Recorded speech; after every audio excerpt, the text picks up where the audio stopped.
Good evening, everyone. My name is Kátia, and together with Juan and Andrew, and mentored by Zina, who is actually here, and Marco Cinci, who is online, we developed the Medical Advice Generator, which we call MEG for simplicity. And I will start this presentation. We start with our motivation, so why we developed this, and the problem definition. Then we go through our solution here, the model concept, MEG itself, the evaluation that we did, and we'll finally conclude it. So to start, this is some news from the Deutsche Wetterdienst from the 23rd of June, so quite new, saying that Germany is actually in a lack of professional medical doctors, and they are trying to attract skilled workers to Germany. And in the second here, there's a graph showing it's quite small, so I'll just guide you through here. Germany is in the 8th position of amount of generalist doctors in Europe. And while Portugal, for example, has more than 250 per each 100,000 people, inhabitants in the country, Germany has approximately 100 only. The problem here is that for this doctors who are not part of the European Union to work here, they need to go for an examination called Kenntnisprüfung. And this exam is costly. It depends on each state, the value, but it's quite costly. And people can take 3 attempts. But if they fail these 3 attempts, then they are not allowed at all to practice medicine in Germany. Our solution here to help them is to create a chatbot, because there are apps there where people can actually study for this, but it doesn't matter if they are practicing medicine already in their home countries for 1 year or 10 years, they still need to take this test. And for example, ChatGPT today is considered as a 4th to 5th student, medicine student, so it's not enough to help for the test. And we would like to have something more interactive, where they can actually ask questions. So imagine you are practicing medicine for 10 years in some very specific area, and you don't remember something very basic that you need for this test. So you just go into our chatbot and ask that question, and it will help you, so you don't need to go through many other things. For that, we collected many question-answer pairings from 4 different sources, and we got a total of approximately 570,000 questions to feed in our model. And here we have our model concept. We first start by adding medical Q&As on this. And then this is a chunk inside an embedding model, which is then turned into an index and saved into the vector index. And we use a new data frame called Llama Index from OpenAI, and which we define how our inputs and outputs will be and how our model is working, and that's it. So the model is ready for the people to make queries, and then this query will be embedded into the model.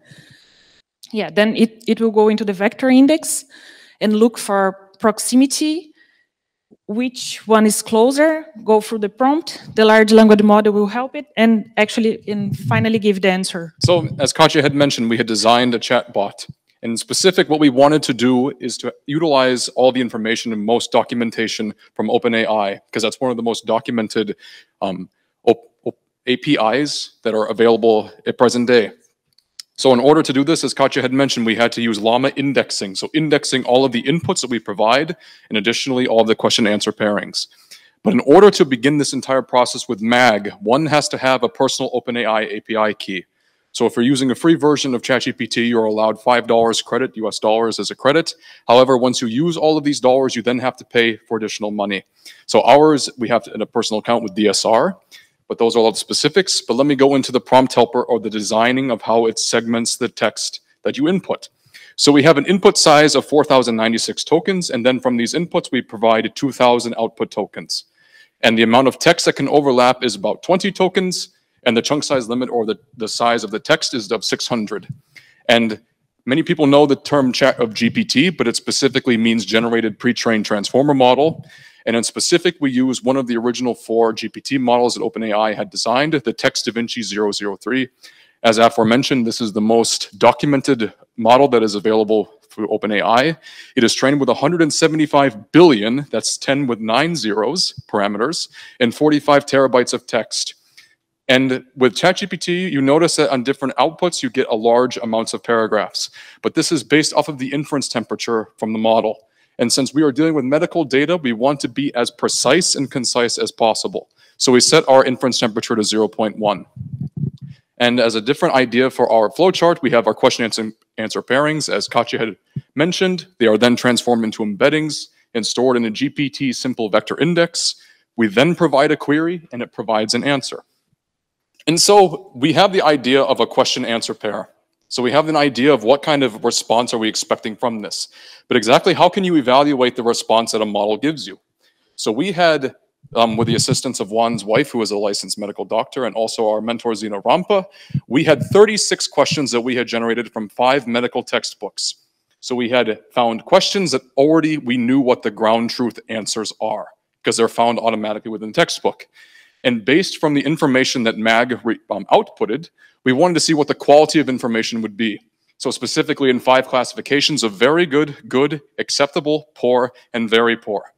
And in addition to these quality of informations, we wanted to see what type of information or the classification of it is.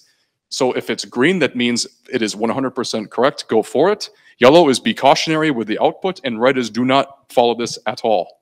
So these are good for qualitative informations. We want to have numeric informations also, so we provide metric calculations.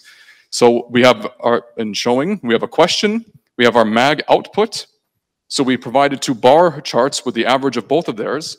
And you can notice that the green and the yellow, on average out of 36, is the most beneficial. So 33 out of 36 is from yellow to green, which is extraordinary for this model. And the same for very good, good, and acceptable, for it outweighs the poor and the very poor in quantification. So now with this question-answer pairing, you now think, as Kátia had mentioned, this is similar to ChatGPT. Because ChatGPT provides its open access, you can ask it questions, it provides you results. But exactly how accurate is that compared to the 5 textbook answers that we know the ground truth from? And so with a wonderful thing called Hugging Face, we're able to find all of the 8 benchmark metrics that we provide. And from our metrics, from our metrics from the different models that we provide with MAG and ChatGPT, MAG outperformed ChatGPT on all 8 metrics. All of the outputs that we were given, it performed the best with MAG. As Andrew mentioned, we use 36 questions from different medical textbooks to evaluate MAG, and we ask my wife and Zina as experts to give us their feedback. And here I want to present you one of the questions, one example.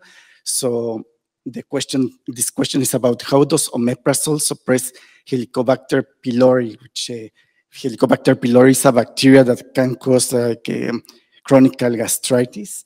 And this is our textbook answer, the ground truth. And then this is the answer that MAG provided. So as you can see, MAG provides a very concise answer. And I chose this question because it has something particular. You can see here, MAG used research data from research that was fed into into the 570,000 question-answer pairs. It answers that about this enzyme and also these coactivators. And actually, I asked my wife, I showed my wife, who's a doctor, this answer, and she was not very familiar. She was familiar with this, but not with this. And we Googled, and we found out that actually it pulled it from PubMed. That was one of the databases that we used. So here we are proving that actually it's using the domain knowledge base that we fed for it to work to answer the question.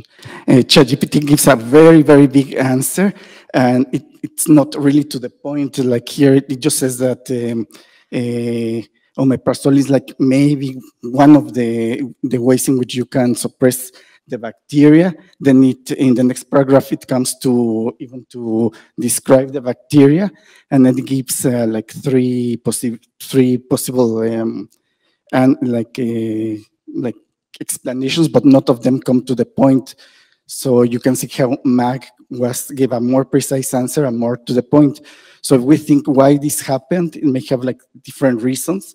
One of it is like ChatGPT was trained with information up to September of 2021, and it was not trained with, it was trained with general information. It contains some medical information, but it was not trained with domain knowledge information. And with our method, we provided specific medical knowledge domain database, and that's what it's using to answer the questions. Another reason can be like the temperature, like ChatGPT, like it's a hyperparameter that controls like how big the answer, how creative the large language model answers the questions. And for ChatGPT, like gives you like very big answers, which could be okay for if you are asking it to write like a letter or like an essay, it's okay. But for our domain, it's not okay because we need like short and specific answers. And so now I'm going to talk about our conclusions. So we could see that using this method, we didn't use fine-tuning. We used a method in which we just provided this specialized database, medical database, and through this, we could outperform the ChatGPT. So this can be, MAG is going to be like a tool that would be useful for these foreign doctors who are preparing for the Kenntnisprüfung, but also it can be a tool very useful for practicing doctors because, as we mentioned before, there's a big lack of doctors in Germany, and many junior doctors like don't have like a lot of senior doctor output. So it could be a tool for their everyday use.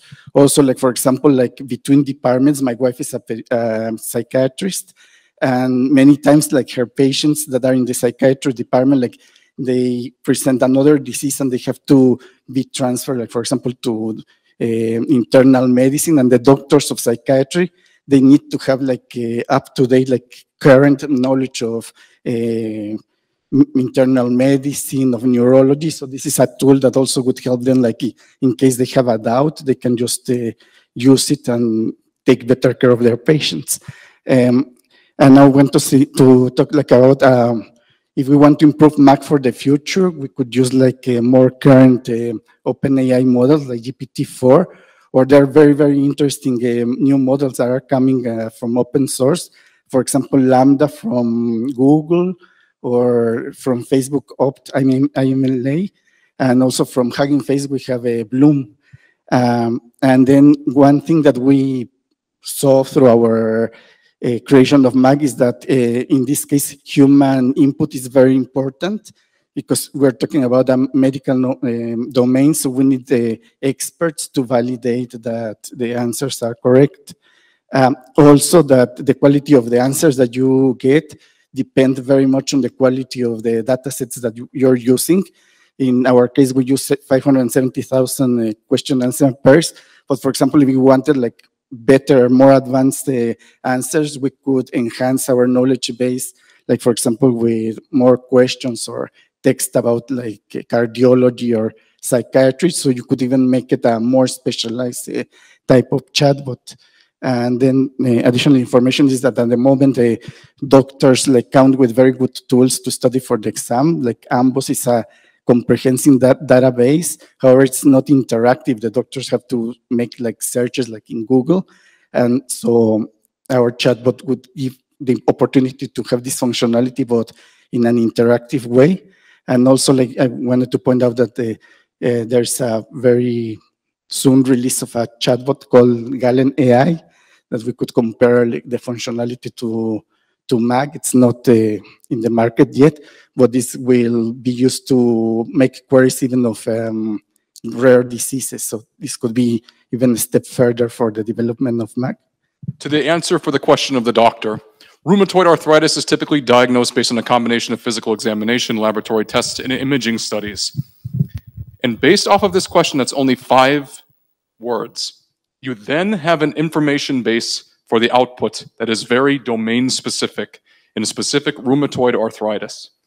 And so this shows that this can be used specifically for these doctors who are studying for this examination, which then helps fix this problem within Germany and now can allow people to be cured. Thank you for your attention.